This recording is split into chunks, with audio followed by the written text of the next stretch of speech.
بسم الله الرحمن الرحيم الحمد لله الذي لم يتخذ ولدا ولم يكن له شريك في الملك ولم يكن له ولي من الذل فكبره تكبيرا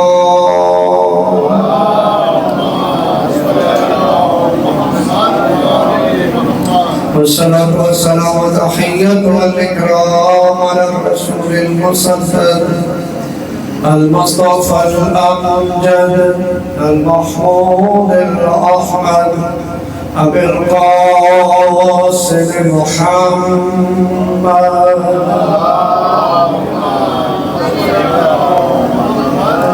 وأهل بيته الطيبين الطاهرين المعصومين المطهرين المطهرين الذين أذهب الله عنهم الرجس وطهرهم تطهيرا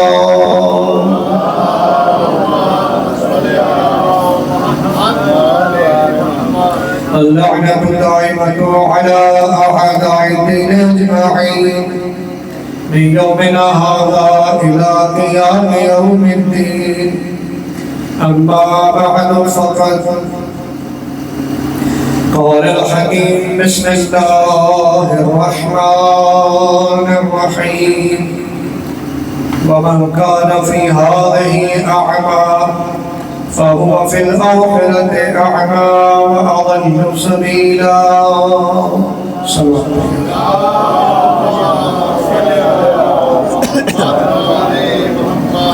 دعا ہے خدا و تعالی حاجی ذوالکمال حدیث صاحب کے آج کے اس پرخلوص ذکر پاک کے اہتمام کو قبول و منظور فرمائے، مالک کائنات ان کے توفیقات خیر میں اضافہ فرمائے، اس ذکر کا انہیں اجر کثیر عطا فرمائے، اس ذکر کو ان کے مرحومین کے لیے خدا ذریعہ نجات کرا، پروردگار عالم ان کی عزت رزق بخت میں اضافہ فرمائے، ان کے کاروبار میں جتنی مشکلات ہیں دور فرمائے، حاجی صاحب کا سایہ ان کے بچوں کے سروں پہ قدر قائم ہے فرمائے، حاجی صاحب بیمار ہیں، ذکر کے صدقے میں وارثان ذکر کے صدقے میں انہیں شفائی کلی عطا فرمائے۔ آپ جتنے میرے شیعہ سنی برادران دوستان تشریف لائے ہیں، مالک کائنات آپ کی اس عبادت کو قبول فرمائے، آپ کی دعاؤں کو قبول فرمائے، آپ کے اس اتحاد و اتفاق کو خدا ہمیشہ قائم و دائم فرمائے، خدا آپ کے مرحومین کے درجات بلند فرمائے، خدا کی کتاب ایسی کتاب جس کی ابتدا میں خدا متعال نے بیان فرما دیا ذالک الکتاب لا ریب فیہ، یہ وہ کتاب ہے جس میں کوئی شک نہیں ہے،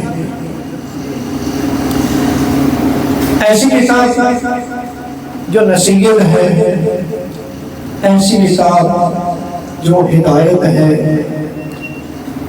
ایسی کتاب جو صراط مستقیم ہے، ایسی کتاب جو بالکل سیدھے راستے کی ہدایت کرتی ہے، اس عظیم اور بابرکت کتاب سے، اس نصیحت کتاب سے سورہ بنی اسرائیل کی آیت نمبر 72 تلاوت کرنے کا شرف حاصل کیا ہے۔ خدا نے بتایا کہ جو عظیم اور نہایت کتاب ہے، اللہ کی کائنات میں واحد یہ کتاب ہے قرآن مجید کہ جس کے بارے میں آنکھیں بند کر کے ہم سارے شیعہ سنی برادران کلمہ پڑھنے والے ہم آنکھیں بند کر کے کہہ سکتے ہیں کہ اس کے دو گتوں کے درمیان جو بھی ہے سچ ہے، مگر نا اس کے علاوہ جتنی بھی کتابیں ہیں سبھی کتابوں میں ضعیف روایات بھی پائی جاتی ہیں، لیکن قرآن ایک ایسی کتاب ہے کہ جس کے بارے میں کوئی شک کرے تو وہ خود مشہور ہو جاتا ہے۔ مولا امین کائنات نہج البلاغہ میں فرماتے ہیں کہ یہ قرآن مجید ایسا نصیحت کرنے والا ہے جو فریب نہیں دیتا۔ اب متوجہ ہے نہیں سر سے، یہ قرآن ایسی کتاب ہے، ایسا نصیحت کرنے والا ہے کہ جو کبھی فریب نہیں دیتا۔ اور مولانا متقیان عالی نے بڑا کیا پیارا فرمایا، فرماتے ہیں یہ ایسی ہدایت دینے والی کتاب ہے جو گمراہ نہیں کرتی۔ جو کیا نہیں کرتی؟ گمراہ نہیں کرتی۔ تیسری چیز بیان فرمائی، فرمایا ایسا سچ بیان کرنے والا ہے کہ جو کبھی جھوٹ نہیں بولتا۔ یعنی قرآن میں جو کچھ ہے الحمد سے لے کے والناس تک یہ سچ ہے، اور ہے سچ ہے، اور یہ سچ ثابت کرنے کے لیے نبی کو 40 سال اپنا کردار دکھانا پڑا۔ اب متوجہ ہے بات پہ، نبی آدم کو 40 سال یہ اپنا کردار بتانا پڑے تاکہ دنیا کو پتہ چلے کہ یہ جو بھی بولتا ہے سچ بولتا ہے۔ جب دنیا کو پتہ چل جائے کہ یہ جو بھی بولتا ہے سچ بولتا ہے، جو بولتا ہے سچ بولتا ہے، اس کے بعد جب 40 سال گزر جائیں گے تو ظاہر قرآن نازل ہونا ہے، تو میرے نبی کی زبان اتنی سچی ہو جائے، اتنی سچی ہو جائے، چاہے نبی نہ بھی مانے، کافر ہو یا مشرک ہو، کوئی بھی ہو، جب نبی بولے عربی میں کہے یہ قرآن ہے تو وہ قرآن مان لے، اگر حدیث کہے تو یہ حدیث ہے۔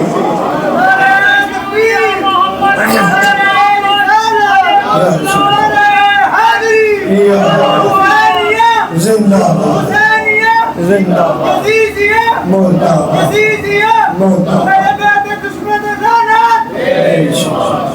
درود پڑھیے میرے بلند آواز، اللہم صلی علی محمد۔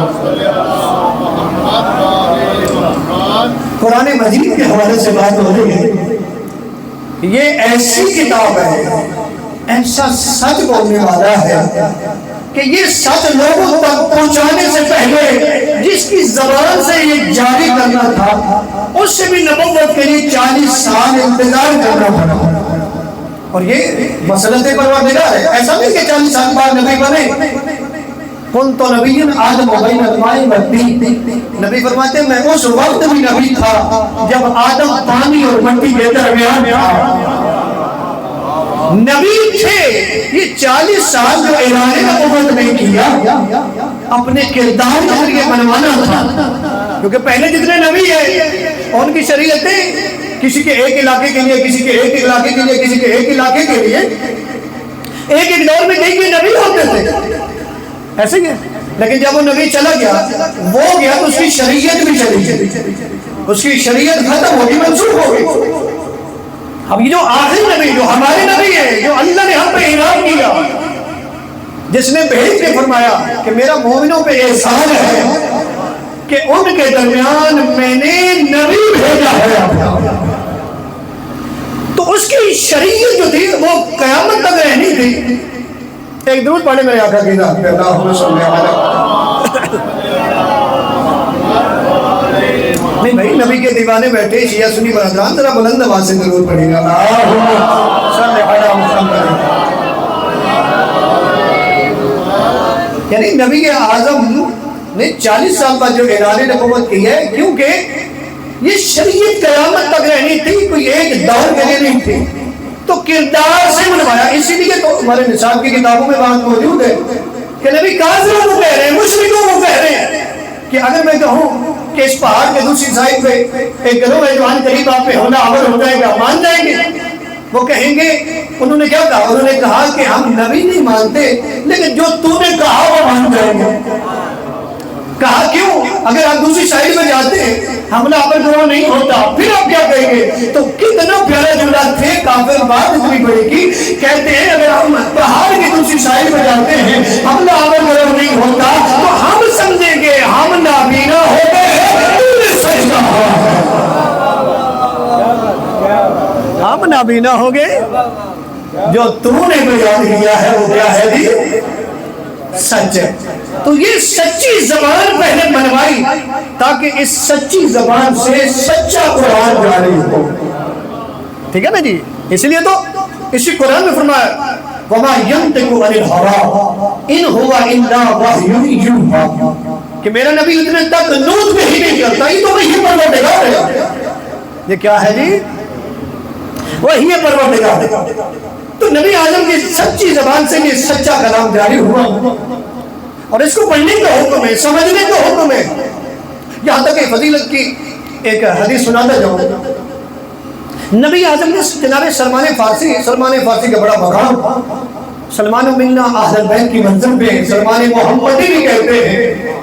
رسول اعظم نے جناب سلمان سے فرماتے اے سلمان، اگر کوئی مومن بندہ اور ہے اگر کوئی نبی فرما رہے ہیں جن کا ہم سبھی شیعہ سنی برادران کلمہ پڑھتے ہیں، نبی نے فرمایا اے سلمان، اگر کوئی مومن بندہ قرآن پڑھے تو وہ جو اس کی زبان سے الفاظ جاری ہوتے ہیں نا، ہر حرف کے بدلے اللہ ایک فرشتہ پیدا کرتا ہے۔ نبی کیا فرما رہے ہیں اے سلمان، اگر کوئی مومن بندہ قرآن پڑھتا ہے تو اس کی زبان سے جو حروف جاری ہوتے ہیں، ہر حرف کے بدلے اللہ ایک فرشتہ پیدا کرتا ہے، اور اس فرشتے کا کام کیا ہے؟ حدیث کے جملے ہیں، اس کا کام یہ ہے کہ وہ جب تک رہے گا وہ تسبیح پروردگار کرتا رہے گا، اور وہ جو تسبیح پڑھے گا، نبی فرماتے ہیں اے سلمان، اس تسبیح کا ثواب اس قاری قرآن کے نام اعمال میں لکھا جائے گا۔ وہ جس نے قرآن پڑھا ہے نا، اس کے نام اعمال میں یہ ثواب لکھا جائے گا۔ اس لیے ہمیں قرآن پڑھنا چاہیے۔ کیا کرنا چاہیے؟ اور صرف پڑھنا نہیں چاہیے، قرآن سمجھنے کے لیے ہدی للمتقین ہے۔ کیا ہے جی؟ ہدی للمتقین لوگوں کے لیے ہدایت ہے، متقی لوگوں کے لیے ہدایت ہے۔ اور اس کا اثر یہ ہے، ہدایت اتنی جلدی ہوتی ہے اگر ہم سمجھیں تو ہمارے لیے بڑا واضح ہے۔ نبی اعظم کیا پڑھتے تھے؟ سر سارے بولے قرآن پڑھتے تھے، اور یہی قرآن وہ روکنا چاہتے تھے لوگ۔ وہ کہتے تھے ادھر کدھر جا رہے ہو؟ کعبہ، کہا وہاں نہ جانا۔ کیوں؟ نعوذ باللہ من ذالک، بولتے وہاں ایک جادوگر ہے، وہ ایسا جادو کرتا ہے جو اس کے بعد جاتا ہے اسی کا ہو جاتا ہے۔ نبی پڑھتے کیا تھے؟ قرآن۔ ایک روایت ملتی ہے کہ ایک شخص آیا کہیں دور سے، اسے کہا کہ ادھر نہ جانا، پھر تو اسی کا ہو جائے گا، وہ جادوگر ہے نعوذ باللہ من ذالک۔ اس نے کہا میں کانوں میں انگلیاں دیتا ہوں، میں دیکھوں تو صحیح۔ اب جس کی قسمت بدل نہیں ہو، آیا کعبہ، رسول اعظم قرآن پڑھ رہے تھے، جو ہی قرآن پڑھے تھوڑی دیر تو کانوں میں انگلی رکھی، تھوڑی دیر کے بعد کہتا ہے کہ میں سنوں تو صحیح، یہ پڑھتا کیا ہے؟ یہ جو ہی کانوں سے انگلی نکالی، نبی اعظم قرآن پڑھ رہے تھے، اس قرآن کو جب اس نے سنا، پھر وہ والا نہیں رہا، وہ نبی کا ہو گیا۔ میں نے صرف بتایا کہ قرآن کا اثر یہ ہے، قرآن کا اثر یہ، قرآن پڑھ کے نبی نے سنایا۔ لیکن برادران، قرآن کا اثر کب ہوتا ہے؟ ایک درود پڑھیے گا صلی اللہ علیہ وسلم۔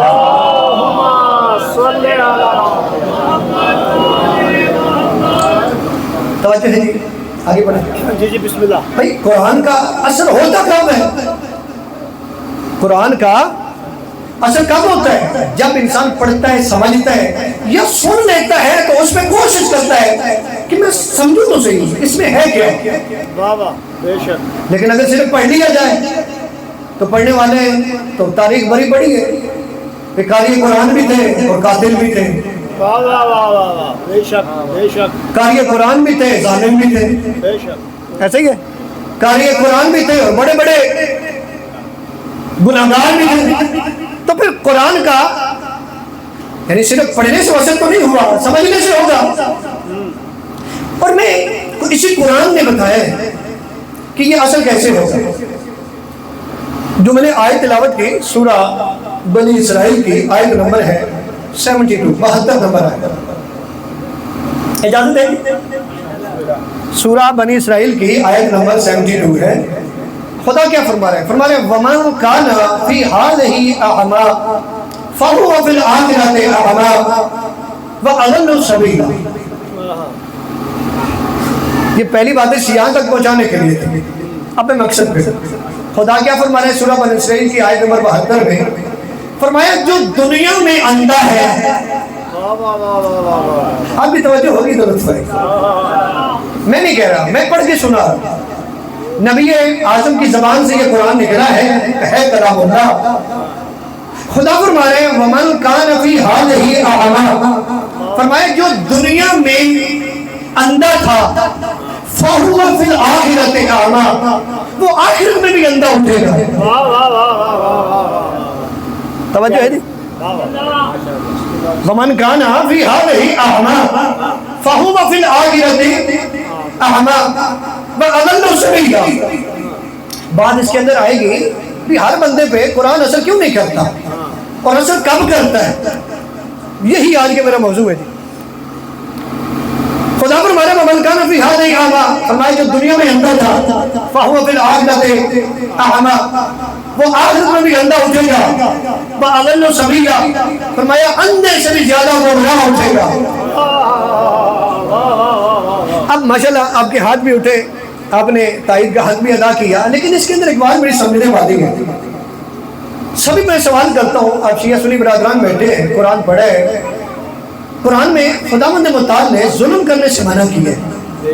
ایسی ہے خدا خود قرآن میں فرماتا ہے ان اللہ لا یظلم مثقال ذرہ، کہ بے شک اللہ رائی کے برابر بھی کسی پہ ظلم نہیں کرتا. یہاں تک فرمایا کہ اچھے اعمال کرنے والا چاہے مرد ہو چاہے عورت ہو اسے اجر ملتا ہے اور ان پہ ظلم نہیں کیا جائے گا. یعنی اللہ ظلم نہ کرتا ہے نہ ظلم کرنے والے کو پسند کرتا ہے. تو اس آیت میں ہم نے بات نہیں سمجھی کہ اللہ کرے جو دنیا میں اندھا تھا وہ آخرت میں بھی اندھا اٹھے گا. اب ایک منٹ کے لیے انسان سوچتا ہے، ایک منٹ کے لیے انسان سوچتا ہے کہ یہ تو سمجھ نہیں آتی. اللہ تو عادل ہے نا بھائی، جو دنیا میں اندھا تھا وہ آخرت میں بھی اندھا ہو رہا ہے، اس کا قصور کیا ہے؟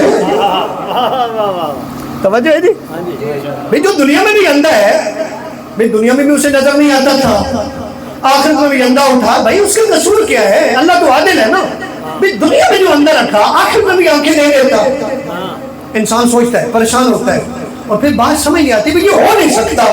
لیکن پھر انسان کہتا ہے بھائی قرآن ہے، ماننا تو پڑے گا. تو میں یہی بات بتانا چاہتا ہوں کہ یہ اندھا کون سا ہے؟ یہ اندھا کون سا ہے کہ جو دنیا میں بھی اندھا ہے اور آخرت میں بھی اندھا اٹھے گا؟ بھائی یہ آنکھوں کا اندھا نہیں ہے، یہ دل کا اندھا ہے. کس چیز کا؟ دل کا اندھا ہے. یعنی آنکھوں سے دیکھے، دل کو نہیں کھولا، نہ سمجھا ہے. اور دل کو کھولنے کے تو حکم ہے، قرآن کھولتا ہے. افلا یتدبرون القرآن ام علی قلوب اقفالها. فرمایا تم قرآن میں غور و فکر کیوں نہیں کرتے؟ کیا تمہارے دلوں میں تالے لگے ہوئے ہیں؟ یعنی اس کا مطلب ہے قرآن کھولے گا تمہارے دلوں کے تالوں، اور اس کا مطلب ہے قرآن کو دل میں اتارنا ہے. کیا کرنا ہے جی؟ ایک درود پڑھیں گے بلند آواز سے، اللہم صلی علی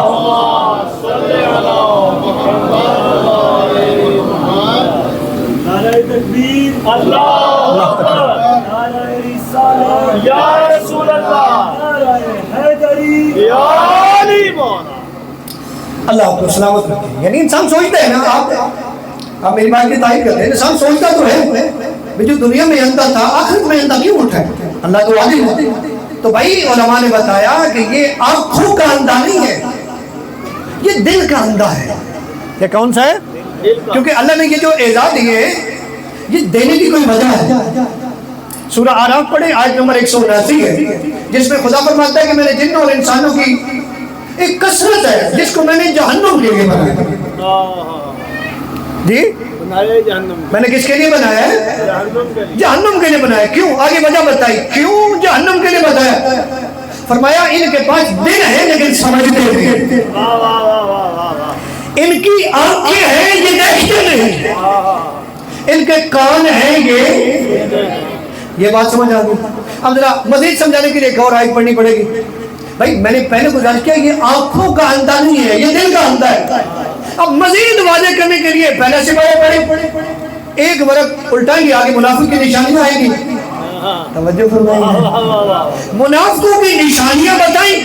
نشانیاں بتانے کے بعد فرمایا سم بکم عمی، اللہ آپ کو سلامت رکھے. سم بکم عمی فہم لا یرجعون. فرمایا یہ کیا ہے؟ یہ گونگے ہیں، یہ بہرے ہیں، یہ اندھے ہیں. اچھا میرا آپ سے سوال ہے کہ جو منافق بیٹھے ہوئے تھے نبی کی بارگاہ میں، کیا یہ یہاں سے اندھے تھے؟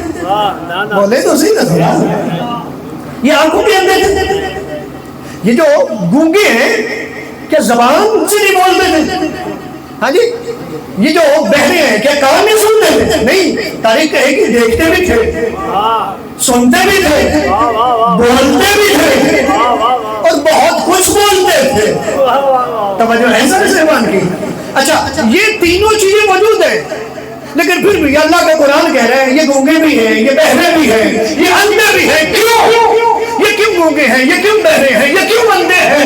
یہ اس لیے گونگے بہرے اندھے ہیں کہ اللہ نے آنکھیں دی ہے، دیکھتے ہیں لیکن نہیں دیکھتے. توجہ کرنا، توجہ کرنا. یہ سنتے ہیں لیکن نہیں سنتے. یہ بولنا جانتے ہیں، حق بول سکتے ہیں نہیں بولتے. یعنی ان کے سامنے کتنا حق واضح ہوا نبی اعظم نے اتنا موقع دیا. مگر نہ کیا نبی نہیں جانتے تھے کہ منافق ہیں؟ تھوڑے بہت جانتے تھے نا. نبی جانتے تھے کہ منافق ہیں. میرا سوال ہے پھر منافقوں کو اپنی بارگاہ سے اٹھایا کیوں نہیں؟ اللہ حکم دیتا تو اٹھاتے، اور اللہ نے موقع دیا. اللہ نے موقع دیا. میں نے آنکھیں بھی دی ہیں، زبان بھی دی ہے، کان بھی دی ہے. یہ بروز بحشر کوئی حجت نہ تمام کر سکے. ہمیں اگر اور موقع ملتا، ہمیں اگر اور موقع ملتا، لیکن اتنے مواقع میں نے پھر بھی اللہ کہہ رہے یہ اندھے ہیں، یہ گونگے ہیں، یہ بہرے ہیں. آپ ذرا آیت کی طرف آتے ہیں. اللہ کیا کہہ رہے ہیں؟ اللہ کہہ رہے ہیں کہ جو دنیا میں اندھا ہے وہ آخرت میں بھی اندھا اٹھے گا. اور فرمایا وَأَضَلُّ سَبِيلًا، اور اندھے سے بھی زیادہ گمراہ. اندھے سے بھی زیادہ گمراہ. یعنی ہمیں پتہ چلا کہ یہ اس اندھے کی بات ہو رہی ہے جی حق جس کے سامنے ہے لیکن وہ توجہ ہے. اللہ ایک اور لطافت کی بات ہے کہ یہ آیت گھر جا کے پڑھیے گا، سورہ بنی اسرائیل کی آیت نمبر 72 ہے. اس سے پہلے ایک آیت بیان ہوئی، 71 نمبر آیت میں ایک بات ہوئی، اور 71 نمبر آیت میں خدا نے فرمایا، اب ذرا میں دیکھوں گا آپ کی سماعت کو ذرا امتحان دیکھو. یہ 72 نمبر آیت ہے سورہ بنی اسرائیل کی. اب 71 نمبر آیت میں خدا نے فرمایا یوم ندعو کل اناس بامامہم. فرمایا اس دن کو یاد کرو جس دن ہر انسان کو اس کے امام کے ساتھ اٹھایا جائے گا. اب پہنچے اللہ اکبر.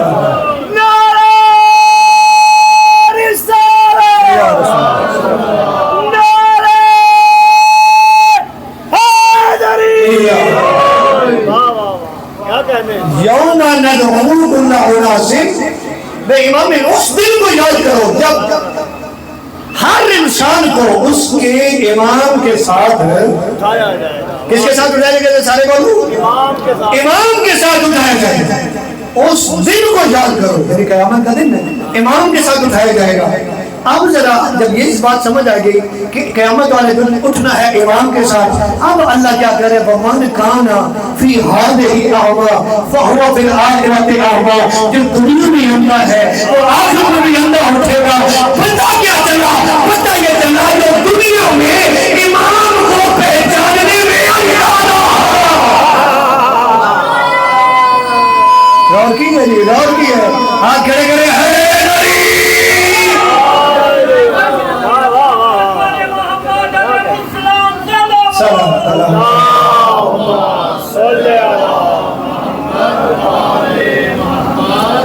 یعنی جو دنیا میں اندھا ہے، یعنی نبی آدم نے اتنے معجزے دکھائے دیکھ رہا لیکن نہیں مانتا, دل کی آنکھیں نہیں کھولی, اندھا ہے بھائی, یہ دنیا میں بھی اندھا ہے اور آخرت میں بھی اندھا بھائی. انہوں نے کہا نا تب مانیں گے جب یہ درخت جو ہے یہ چل کے آپ کے پاس سلامی کے لیے آ جائے. نبی اعظم نے اشارہ کیا درخت چلتا ہوا نبی کی بارگاہ میں, کہا ایسے نہیں, اب یہ درخت واپس چلا جائے, اب ایسا کرنے آدھا جو ہے وہ آ جائے, آدھا اوپر کھڑا رہے. نبی اعظم نے یہ بھی کر دیا, کہا اب یہ چلا جائے اوپر والا آ جائے. بھائی تیرے نبی کی وہ ذاتی بات کرو نا, کہا اب اوپر والا آ جائے. نبی اعظم نے وہ بھی کر دیا. جب یہ سارا کچھ کر دیا پھر بھی کیا کہتے ہیں یہ جادو ہے. آنکھوں سے رسول کے غلام ہے, غلام ہے, غلام بول رہے رسول کے غلام, غلام ہے, غلام ہے, رسول کے غلام. نہ ہو عشق مصطفیٰ تو زندگی فضول ہے, جو نہ ہو عشق مصطفیٰ تو زندگی فضول ہے. نعرہ حیدری, اللہ آپ کو سلامت رکھے, سلام کرے. یعنی کیونکہ اگر قرآن کہہ رہا ہے امام کے ساتھ اٹھایا جائے گا تو خود نبی نے بھی فرمایا من مات ولم یعرف امام زمانے ہی فقد مات میتۃ جاہلیہ. فرمایا جو بندہ زمانے کے امام کی معرفت کیے بغیر مر گیا وہ جاہلیت کی موت مرا. وہ کیسی موت مرا؟ اللہ کہہ رہا ہے امام کے ساتھ اٹھایا جائے گا اور جو امام کی پہچان نہیں کرے گا جہالت کی موت. واہ واہ واہ واہ جی, وہ اندھا ہے اور قیامت والے دن بھی اندھا اٹھے گا. اب ذرا قرآن کی ایک دو آیتیں اور پڑھ لیں جی, اجازت ہے جی. بسم اللہ. بھائی بات جو امام کی ہو رہی ہے, امام کون ہوتا ہے؟ لیڈ کرنے والا, آگے چلنے والا, جو رہنمائی کرتا ہے, ایسے ہی ہے جی, وہی ہوتا ہے. اب ذرا سورہ بقرہ کو پڑھتے ہیں. سورہ بقرہ کی آیت نمبر 166 اور 167 گھر جا کے پڑھیے گا. خداوند متعال ایک منظر پیش کر رہے ہیں. کیا کر رہے ہیں جی؟ منظر پیش, ایک منظر پیش کر رہے ہیں. وہ منظر کیا ہے؟ استبرأ الذين اتبعوا من الذين اتبعوا ورأوا العذاب وتقطعت بهم الأسباب.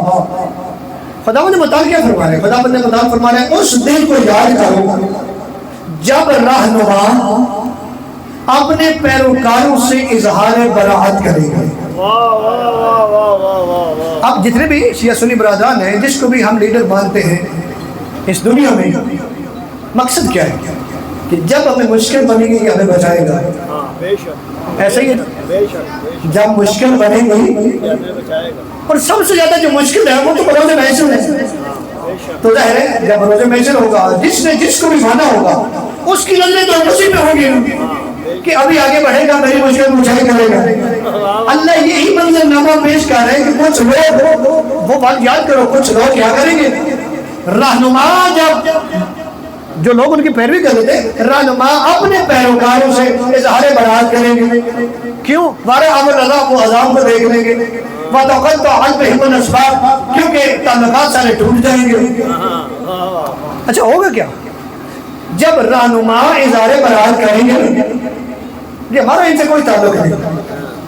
اب ظاہر ہے جس نے دنیا میں انہیں بہت کچھ مانا تھا, اب ظاہر ہے ان کی بھی تو ایک خواہش ہے. آگے اللہ نے منظر نامہ پیش کیا کہ وہ جو پیروکار ہیں وہ کیا کہیں گے. اس وقت وہ دعا کریں گے جی, وہ کیا دعا کریں؟ وَقَالَ الَّذِينَ اتَّبَعُوا لَوْ أَنَّ لَنَا كَرَّةً. فرمایا کہ اس دن وہ پیروکار دعا مانگیں گے, پروردگار کاش ہمیں دنیا میں جانا نصیب ہوتا. کیوں یہ دعا کیوں مانگ رہے ہیں؟ کاش ہمیں دنیا میں جانا نصیب ہوتا. پروردگار ہم کیا کرتے ہیں؟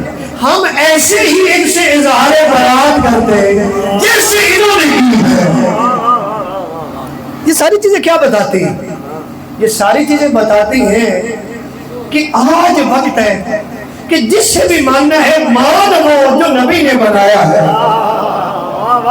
وگرنہ قیامت والے دن پہچانا پڑے گا. سورہ فرقان میں فرمایا کہ کچھ لوگ ہیں وہ کہیں گے کاش میں نے نبی کا راستہ اختیار کیا ہوتا. توجہ ہے جی, کاش میں نے فلاں کو دوست نہ بنایا ہوتا. سورہ فرقان میں خدا فرماتا ہے کاش میں نے خدا کو دوست نہ بنایا ہوتا، کاش میں نے نبی کا رستہ اختیار کیا ہوتا۔ اب ظاہر ہے میں بھی مجبور ہوں، جب اللہ نے نام نہیں بتایا اب میں بھی نہیں بتا سکتا، میں کیا بتاؤں بس۔ لیکن اللہ نے قرآن دیا، نبی دیے، اور اتنے عظیم نبی، ان کی پیروی کا حکم دیا، ان کی اطاعت کا حکم دیا۔ آج وقت ہے کہ کل پچھتانا نہ پڑے، کل پچھتانا۔ لیکن آج جو وقت ہے نا، اس وقت میں آنکھیں صرف نہیں کھولنی جو ہمارا موضوع ہے، دل کی آنکھیں کھولنی۔ اب سوال یہ ہے کہ کیا نبی نے لوگوں کے دل کی آنکھیں کھولی؟ ظاہر ہے جواب تو ہاں میں ہے نا، جواب تو ہاں میں کہ نبی اعظم نے تو ہر منزل پہ، ہر جگہ پہ لوگوں کی دل کی آنکھوں کو کھولا۔ ایسے ہی ہے بھائی، مجھے اتنا بتا دے، اگر دل کی آنکھوں کو کھولنا مقصد نہیں تھا تو ایک بچہ گرتا ہے، نبی خطبہ چھوڑ کے اٹھا لیتے ہیں،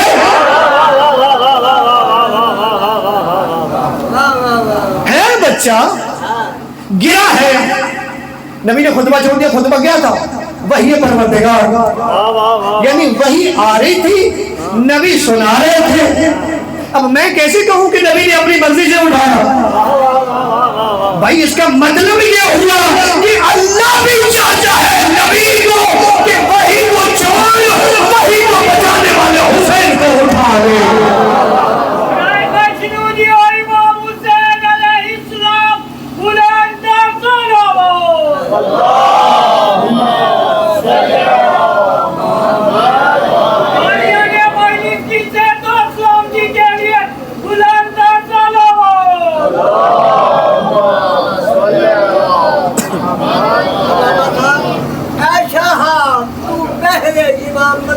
گوہر نکلا عائشہ، تو پہلے امامت کا وہ گوہر نکلا، انبیاء سے بھی تیرا کوئی نہ، ہر چھر نکلا۔ حج تو یہ ہے اب پچھڑے بنتے رسول ٹکرائے نہ کے بن کر تیرے دروازے سے پیغمبر نکلا۔ اللہ آپ کو سلامت رکھے۔ ایسے ہوتے ہیں اہل بیت کے ماننے والے، ظاہر ہے بوڑھا لیکن دل جوان ہے نا، دل جوان ہے، دل جوان ہے، اور ظاہر ہے اس ذکر سے تو بوڑھے جوان ہوتے ہیں، ایسے ہی ہے نا جی۔ لیکن یہ ہے کہ بوڑھا جوان وہ ہوتا جس کا دل کھلا ہے، دل کی آنکھیں کھلی ہے۔ بھائی ظاہر ہے اب نبی اعظم تو دل کی آنکھیں کھولتے رہے، کبھی لوگوں کا مجمع ہوتا، سینے سے لگا لیتے، میرا اللہ میں بھی حسین سے محبت کرتا ہوں، تو بھی کر، میرا اللہ یہ محبت رکنی نہیں چاہیے، تو اس سے بھی محبت کر جو حسین سے محبت کرے۔ یہ کیا کر رہے تھے؟ یہ دل کی آنکھیں کھول، یہ کیا کر رہے تھے؟ دل کی آنکھیں کھول دل کی آنکھیں کھولی جا رہی تھی۔ نماز ہے، پشت پہ حسین بیٹھے، نماز پڑھا دی، کیوں پڑھائی؟ دل کی آنکھیں کھولنا چاہتے ہیں، ایسے ہی جی، دل کی آنکھیں کھولنے تاکہ دنیا کو پتہ چلے حسین ہے تو، مگر نا نواسا سمجھ کے تو نہیں نا، یہ سب لوگ چھوڑو۔ کیا نواسا سمجھ کے کہا کہ حسن و حسین جوانان جنت کے سردار ہیں؟ جی یہ نواسوں کی محبت ہے، اور صرف اتنا نہیں کہا ابو ہوا خیر منہما، ان کا باپ ان سے بھی افضل ہے۔ ہاں جی، کہ کیا نواسا سمجھ کے نہیں، دل کی آنکھیں کھولنا چاہتے ہیں، کیونکہ ہمارا ایمان ہے، ہم نبی اعظم کو مانتے ہیں، اس سمجھائے میں مانتے ہیں کہ اللہ کے نبی کے پاس اتنا علم ہے، جو پہلے ہو چکے نبی وہ بھی جانتے ہیں، جو قیامت تک ہوگا نبی وہ بھی جانتے ہیں۔ نبی جانتے تھے بعد میں کیا ہونے والا ہے، اس لیے تو نبی نے فرمایا کہ الحسن والحسین سیدہ شباب اہل جنہ وابوہما خیر منہما۔ فرمایا یاد رکھو حسن و حسین جوانان جنت کے سردار ہیں۔ نبی جانتے تھے کہ جنت کا لالچ تو سبھی کو ہے، ہاں جی، جنت تو سبھی جانا چاہتے ہیں، لیکن میں دروازہ بتا دوں تعلق ان سے ہوگا، اور کسی شاعر نے کیا کمال، چار لائنیں لکھی جو لوگ آپ نے پڑھی تو میں بھی پڑھ دوں. اس نے لکھا کہ مشکلوں کا راستہ آسان ہونا چاہیے، مشکلوں کا راستہ آسان ہونا چاہیے. یہ یاد کر لیجیے گا یا لکھوا لیجیے گا، مشکلوں کا راستہ آسان ہونا چاہیے، یہ بات پیش نظر ہر آن ہونا چاہیے. اور جنت میں جانا بھی مشکل نہیں ہے دوستو، بس مالکان خلد کی پہچان ہونا چاہیے.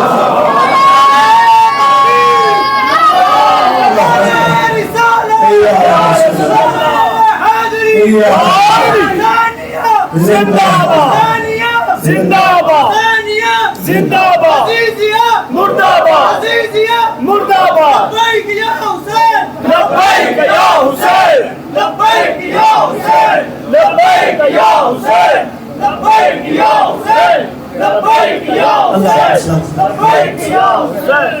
بہت شکریہ آپ کا، بہت شکریہ. یعنی جنت میں جانا اتنا مشکل نہیں ہے جی، اتنا مشکل ہے نہیں ہے. بس جنت کے جو مالک ہیں نا،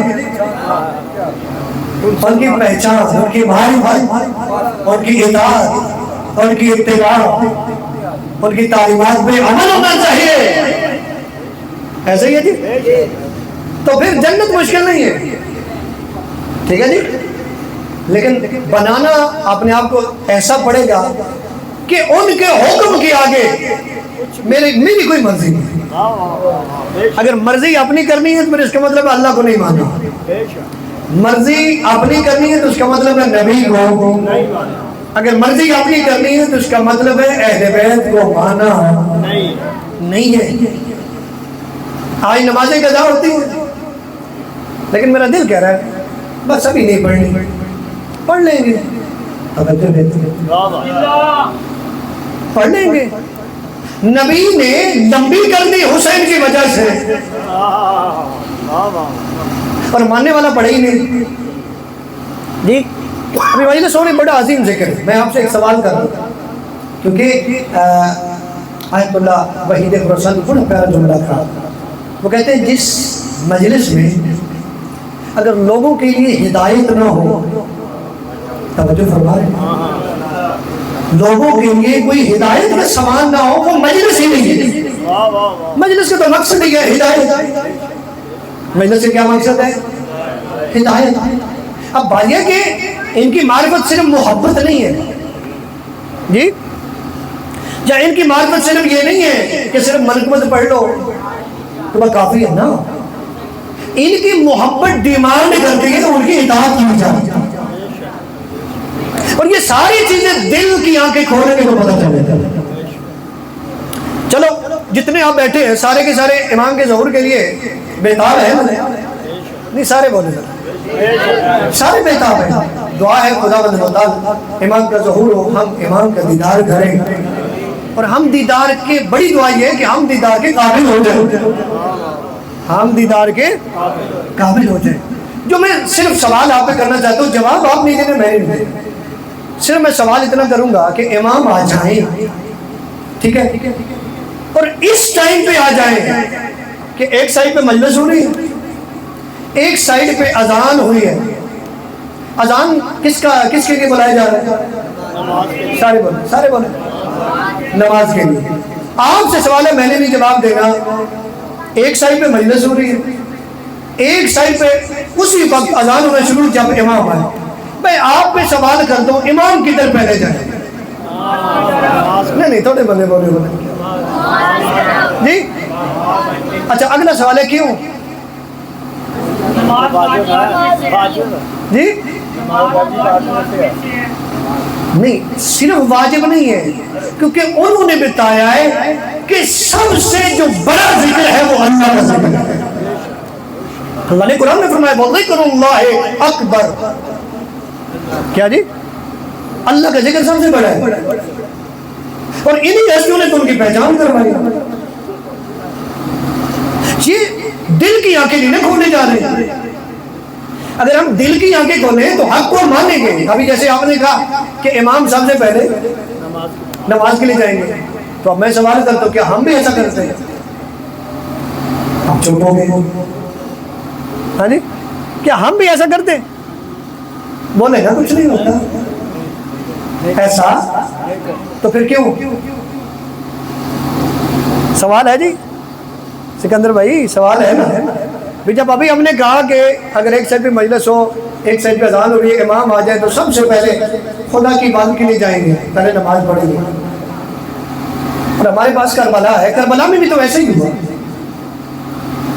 ان کا غلام کہہ رہے ہیں کہ آخری نماز آپ کے پیچھے پڑھنا چاہتے ہیں. امام نے کہا جنگ روکو، انہیں کہو ہم نماز پڑھنا چاہتے ہیں. کیا ہمیں وہ نماز یاد رہی؟ کیوں؟ برادران ہم نے یہ ابھی جو بات ہو رہی تھی کہ جو ادھر اندھا ہے وہ ادھر بھی اندھا اٹھے گا، دل کا اندھا ہے، یعنی دل کی آنکھیں بھی کھل رہی. سب کو پتا ہے اللہ سب سے بڑا ہے، لیکن اللہ کو رہنے نہیں جاتے. اور ایسے لوگ ممبر پہ آ گئے جو کہتے ہیں کہ ممبر سے نماز کے بارے میں بات ہی نہ کرو، اور ہم ان پہ نعرے لگاتے ہیں. جی کربلا کی نماز کا ذکر کرتے ہیں اشارہ تک، لیکن وہی اگر نماز کے ٹائم پہ مجلس ہو رہی ہے وہ نہیں کہے گا کہ نہیں نماز کا ٹائم ہے. اسی نماز کے لیے حسین نے اپنا سر دیا ہے، نہیں روکیں گے. ہم اپنے دل کی آنکھیں کیوں نہیں کھولتے؟ کربلا ہمارے پاس ہے، ابھی آپ کے سامنے نہیں ہے حالات ایران کے. کربلا کو صرف سمجھا ہے کہ وقت کے یزید کے سامنے کھڑے ہو. اور میرا سلام ہے برادران اہل سنت پہ کہ جنہوں نے حق کو دیکھا نا تو پھر یہ نہیں دیکھا کہ یہ شیعہ ہے، وہ ان کے ساتھ کھڑے ہو. کیوں؟ انہیں سمجھ آیا بھی جو دیکھا ہے انہوں نے دل کی آنکھوں میں کھولا بھی کون ہے جو امت مسلمہ کے لیے کھڑا ہے. انہوں نے اس کو قبول کیا. ایسے یہ حقیقت کو قبول کرنے کا نام ہے دل کی آنکھ کا کھولنا. قرآن کیا ہے؟ حقیقت ہے.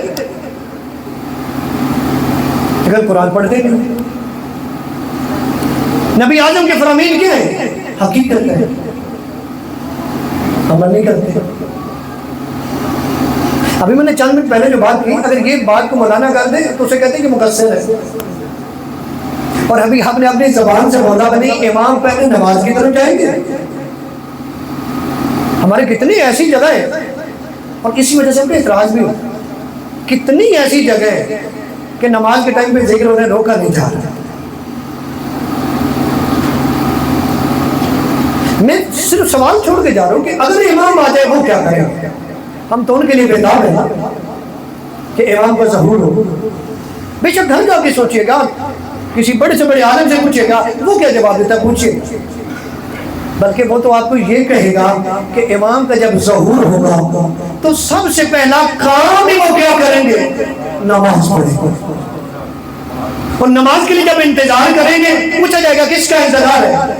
تو انتظار کس کا ہوگا؟ حضرت عیسیٰ کا. جی حضرت عیسیٰ علیہ السلام کا انتظار ہوگا. تو امام جس کا انتظار ہو رہا ہے، جس کے لیے دعائے ظہور امام زمانہ پڑھی جا رہی ہے، وہ تو آتے ہی کیا کہہ رہے ہیں؟ کیا کام کر رہے ہیں؟ نماز پڑھ رہے ہیں. اس نماز سے ہمیں دور بھی کیا جا رہا ہے اور ہم خوش بھی ہو رہے ہیں.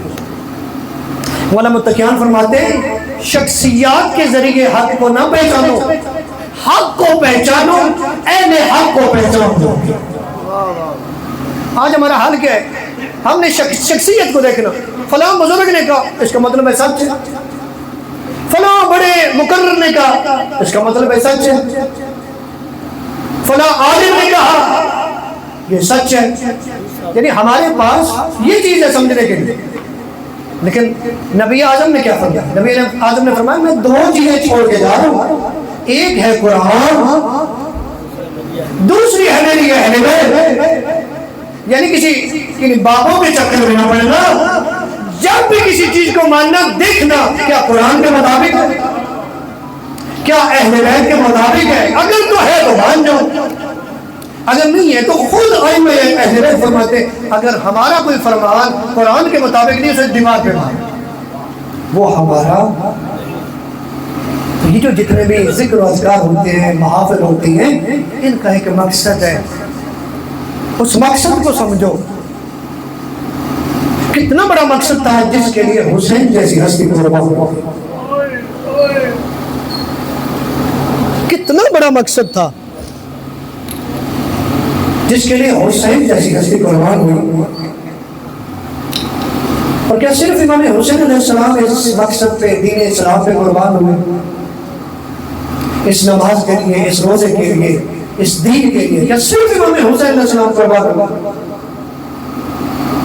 عزاداران مظلوم کربلا میں 3 ہستیوں کی شبیہیں تھی، ایک نبی کی شبیہ، ایک مولا متقیان علی ابن ابی طالب علیہ السلام کی شبیہ، ایک امام حسن مجتبی علیہ السلام کی شبیہ۔ جناب علی اکبر تھے جناب رسالت مآب کی شبیہ، جناب عباس تھے مولا متقیان علی ابن ابی طالب کی شبیہ، اور جناب قاسم تھے امام حسن مجتبی کی شبیہ۔ مجھے منبر کے تقدس کی قسم ہے، یہ مقصد اتنا اہم تھا، یہ دین اتنا اہم تھا حسین کے لیے، اگر نبی کی شبیہ نے اجازت مانگی تو بھی نہیں دیں، اگر علی کی شبیہ نے اجازت مانگی پھر بھی دے دی، اگر حسن کی شبیہ نے اجازت مانگی پھر بھی دے دی۔ کیا حسین نہیں جانتے تھے کہ یہ جو میرے نانا کی شبیہ علی اکبر ہے اس کا حال کیا ہوگا؟ کیا نہیں جانتے تھے میرے بھائی حسن کی شبیہ قاسم کا کیا حال ہوگا؟ کیا نہیں جانتے تھے میرے بابا علی کی شبیہ عباس کا کیا حال ہوگا؟ یہ تینوں شہید ایسے ہیں، میں نے اپنی آنکھوں سے پڑھا، تینوں شہید ایسے ہیں، صرف قاسم نہیں، یہ تینوں شہید ایسے ہیں جن کے لاش کے ٹکڑے ہوئے تھے۔ یہ جو تینوں شہیدوں کے لاش کے ٹکڑے ہوئے تھے کس کے لیے؟ اللہ کے دین کے لیے۔ کس کے لیے؟ اور اللہ کا دین اتنا پیارا ہے، اللہ اتنا پیارا ہے، ذکر خدا اتنا پیارا ہے۔ ابھی میں نماز کی بات کر رہا تھا، اتنی بڑی بڑی شبیہ جنہیں حسین دیکھتے تھے، کیا زینب کو یہ شبیہ پیاری نہیں تھی؟ کتنا پیار ہوگا علی اکبر سے، کتنا پیار ہوگا عباس سے، کتنا پیار ہوگا امام حسن مجتبی کی شبیہ جناب قاسم سے، اور کتنا پیار ہوگا حسین سے۔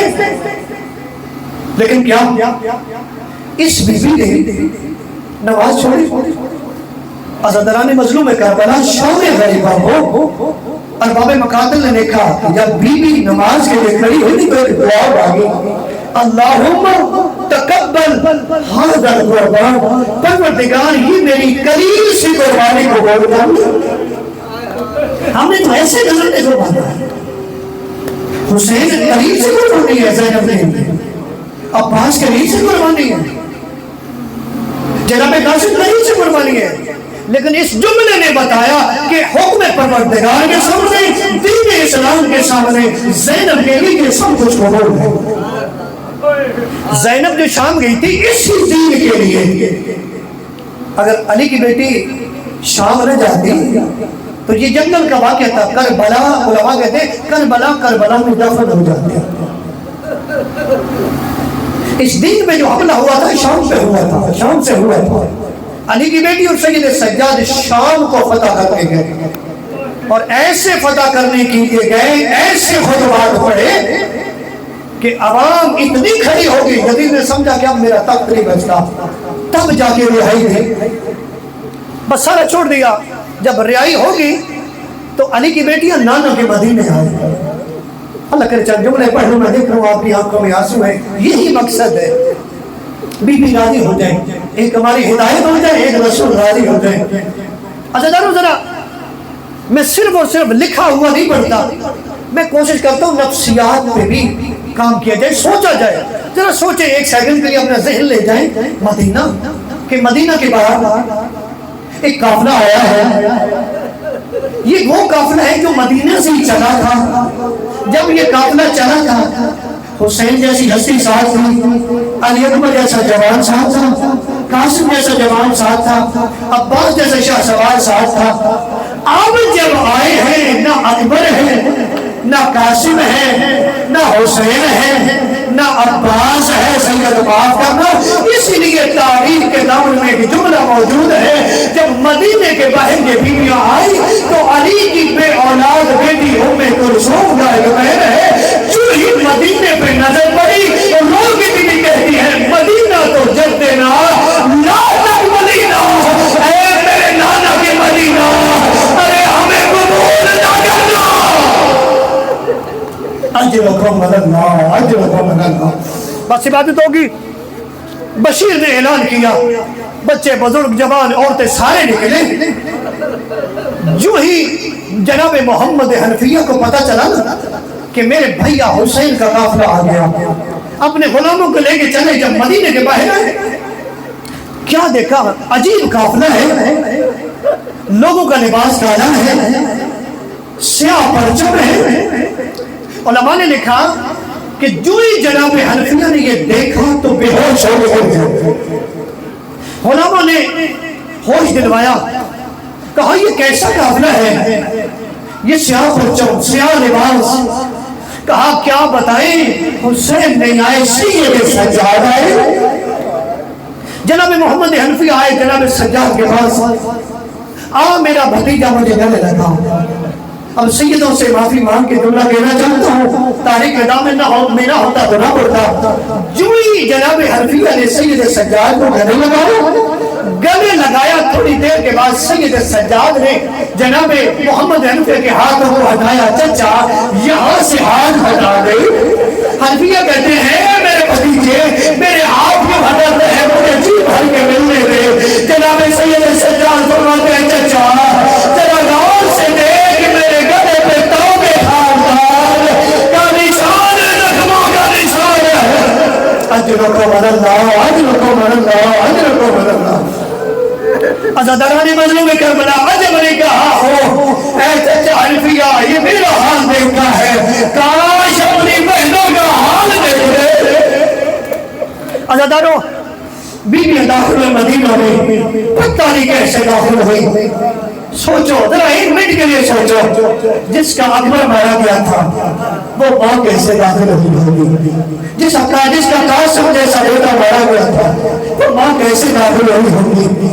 جس کا حسین جیسا بھیا مارا گیا تھا وہ کیسے داخل ہوئی ہوگی؟ بس آگئی بیویوں میں کوہراؤ تھا، لوگوں میں کوہراؤ تھا، آگئی بیوی مدینے میں عزاداروں رونے والوں کا ہجوم تھا۔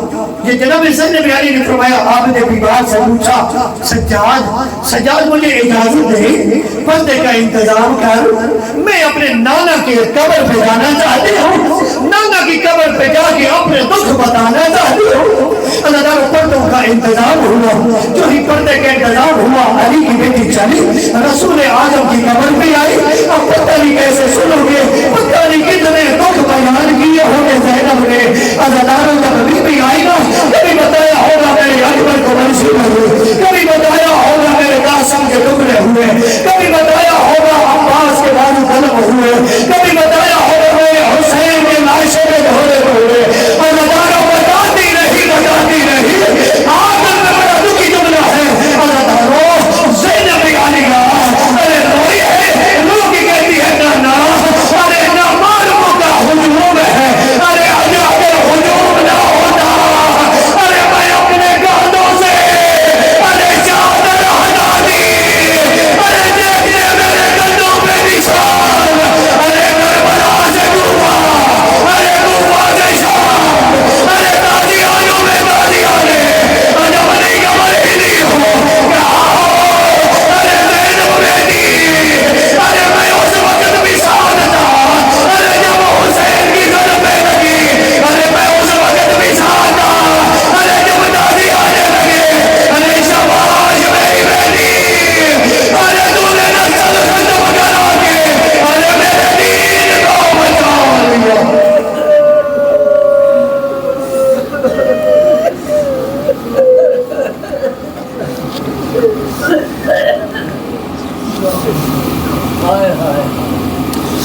اللہ لعنت اللہ علی القوم الظالمین وسيعلم الذين ظلموا أي منقلب ينقلبون۔